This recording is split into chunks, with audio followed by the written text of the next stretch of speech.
Student, this is the chapter number 2 of history from trade to territory. We have completed its two topics, European Trading Company in India and trade wars. Now I am going to start case study, the Anglo-French struggle. By the 18th century, the British and the French got the established as the two major western power in India. जैसे ही 18th century start हुई थी, जो middle age थी, इसमें British और French जो थे, British और फ्रेंच जिनको एंग्लो बोला गया है, establish to major western power, यानी कि जो वेस्ट से जो आई हुई पावर्स थी ये सबसे ज़्यादा थी इस टाइम पे. The Portuguese had lost their monopoly over India trade. Monopoly means एकाधिकार. जो पोर्टुगीज थे, पुर्तगाली थे, वो अपना एकाधिकार गुम कर चुके थे. The Dutch too had to defeated and the had turned to spice trade in the Indonesia island. और जो डच थे वो भी क्या हो गए थे, इंडोनेशिया चले गए थे हार के. Therefore for nearly 20 years from 744 to 763 the French and the English fought for the control of the trade. यानी कि इस टाइम से लेकर 1744 to 1763 फ्रेंच और जो इंग्लिश थे वो लड़े किसके लिए, for trade. Territory of India taking the advantage of the decline of the Mughal empire. जैसे ही मुगल एम्पायर का अंत हुआ तभी the political instability south India, तो साउथ इंडिया में जो है इन्होंने इस्टेब्लिश किया. The French and the British fought 3 wars the control the trade. These wars are called Carnatic wars. अब क्या हुआ, पुर्तगाली चले गए, उसके बाद जो थे डच चले गए, अब बचे कौन, फ्रेंच यानी फ्रांसीसी और ब्रिटिश. अब इन दोनों के बीच में क्या हुआ है, कर्नाटक वॉर स्टार्ट हो गए. First Karnataka war 1744 to 1748. In 1742 a war broke out in European between France and England. अब क्या हुआ कि 1742 में एक वॉर चला हुआ था, कहाँ पर, यूरोप में, ऑस्ट्रेलिया को लेकर. ऑस्ट्रिया जो था एक कंट्री है, उसमें फ्रांस और इंग्लैंड जो है अपना अपना पावर चलाना चाहते हैं. तो वहीं से जो है शुरुआत हुई थी कर्नाटक वॉर की इंडिया में. The war also spread to India where the British and the French companies clashed with the each other. वहाँ पे इनके झगड़े चल रहे थे, इसी वजह से जो है इंग्लैंड जो इंडिया था इसमें भी इनके व्यापार के लिए झगड़े हुए. When the war ended in Europe in 1748 it ended in India too. तब भी वहाँ पर 1748 में अंत हुआ उनके युद्ध का, और उसी टाइम इंडिया में भी.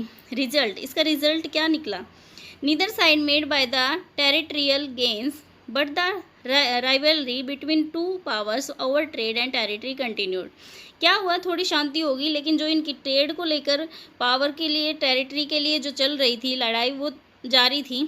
The war exposed and the weaknesses of the ruler of the South India. It was the shameful that the Nawab of Karnataka had failed to stop a war his own territory. यानी कि यहाँ का जो राजा था south India का वो fail हो गया था, वो कमज़ोर पड़ गया था उस टाइम से. नवाब जो था कर्नाटक में इनके जो सेमफुल था काफ़ी, इसके लिए क्योंकि वो वीकनेस थी उसके अंदर, वो वार को नहीं रोक पाया. Dupleix the governor of the French company was very capable and farsighted. He decided to take full advantage of the stable political condition of South India, increase the French political influence in the South. अब क्या है, French की तरफ से एक governor बनाकर जो है इंडिया में भेजा गया फ्रेंच कंपनी की तरफ से, जिसका नाम था डुप्ले. उसने क्या किया, उसने डिसाइड किया था कि फुल एडवांटेज लेना चाहा कि यहाँ के जो राजा हैं वो कमज़ोर हो गए हैं, और मैं यहाँ पर क्या करेंगे, अपनी फ्रेंच पॉलिटिकल जो प्रभाव है उसको छोड़ेंगे, राजनीतिक प्रभाव. Second Karnataka war 1748 to 1754. In 1748, when the ruler of both Karnataka and Hyderabad died, Dupleix decided to intervene in the wars of the succession that started both the Karnataka war, Hyderabad, and set up puppet ruler in these two states. अब क्या हुआ, इसमें कर्नाटक के second war में जो ये Dupleix था, French का जो गवर्नर था, इसने क्या सोचा कि डिसाइड किया कि क्या करते हैं कि वहाँ के हैदराबाद के नवाब को उतार कर वहाँ पर जो है पपेट रूलर जो इस्टेब्लिश कर देते हैं, यानी कि हमारी बात को माने. Who would serve in the interest to of the French, और वो क्या दे, उसको सेवा करे, उनकी इंटरेस्ट दे के, पे करके. Naturally the British too had their the ambitious would not allow the French to get the upper hand. यानी कि उस टाइम पे जो ब्रिटिश थे उन्होंने इसके जो फ्रेंच के जो लोग थे उनको सच नहीं होने दिया, उनके पपेट्स को रखने नहीं दिया राजा एज ए राजा यहाँ पे। The British too had their ambitions and would not allow to French to get the upper hand. They also wanted to set up their puppet ruler in their state. Under the able leadership of the Robert Clive, a young clerk in the British East India Company, British managed and defeated the French. Finally made the Muhammad Ali, the Nawab of Karnataka, their nominees. अब क्या हुआ, जो Robert Clive थे वो britisher के governor थे और जो ये फ्रेंच के जो थे ये डुप्ले थे। तो इन दोनों में क्या हुआ, फाइट हुई। तो डिफीट कौन हुआ, डिफीट होगा जो डुप्ले था। तो जो उस टाइम पे मोहम्मद अली को वहाँ के नवाब बना दिया गया था, जो कि उसके लिए नॉमिनी थे। इसका रिजल्ट क्या हुआ आखिर में कर्नाटक का, the French government accepted defeat. अब फ्रेंच ने क्या कर लिया, एक्सेप्ट कर लिया था डिफीट को। Signed a peace territory, peace मतलब एक शांति संधि करके। दे accepted the British demand. They also accepted the British demand Dupleix must be sent back to France. इन्होंने कहा कि जो ब्रिटिश की डिमांड थी कि जो डुप्ले फ्रेंच का गवर्नर बन के आया उसको वापस जो है फ्रांस में भेज दिया जाए। This was a big blow and future of the French company in India. The Second Carnatic War boosted and the prestige of the British and the lead to the establishment of the British control over Carnatic. इसमें क्या हुआ, French जो थे हार गए थे और जो ब्रिटिश थे वो जीत गए थे इस फाइट में। Third Carnatic war 1756 to 1763.